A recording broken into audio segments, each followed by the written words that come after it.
محمد کہتے ہیں جس کی بہت زیادہ تعریف کی جائے،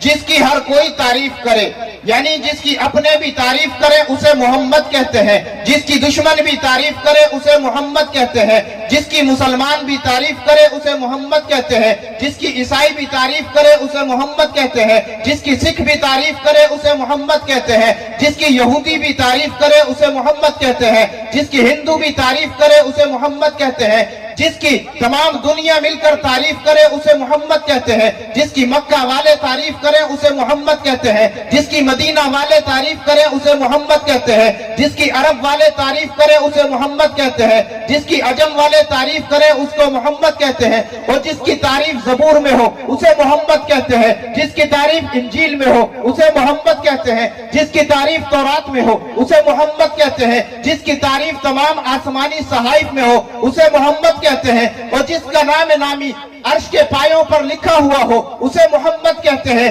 جس کا نام جنت کے درختوں کے پتوں پہ ہو اسے محمد کہتے ہیں، جس کا نام پھولوں کی پتیوں پہ ہو اسے محمد کہتے ہیں، جس کا نام حور و غلمان کے سینوں پر لکھا ہوا ہو اسے محمد کہتے ہیں، جس کا نام فرشتوں کی پیشانی پر لکھا ہوا ہو اسے محمد کہتے ہیں، جس کا نام جنت کے محلوں کے اوپر لکھا ہوا ہو اسے محمد کہتے ہیں، اور جس کا تذکرہ آدم علیہ السلام کی دعاؤں میں ہو اسے محمد کہتے ہیں، جس کا واسطہ دے کر شیخ اپنے رب سے دعائیں کرے اسے محمد کہتے ہیں، جس کا امتی بننے کی تمنا جناب موسیٰ کرے اسے محمد کہتے ہیں، جس کے لیے دعائیں حضرت ابراہیم کرے اسے محمد کہتے ہیں، جس کی بشارت حضرت عیسیٰ علیہ السلام دے اسے محمد کہتے ہیں۔ تمام انبیاء کے کمالات اور انعامات، نوازشات اور محاسن و محامد و خوبیوں کا جو سرچشمہ ہو اور منبع ہدایت ہو اسے محمد کہتے ہیں، یعنی کہ جس کے اندر آدم کی انابت ہو اسے محمد کہتے ہیں، جس کے اندر نوح کی استقامت ہو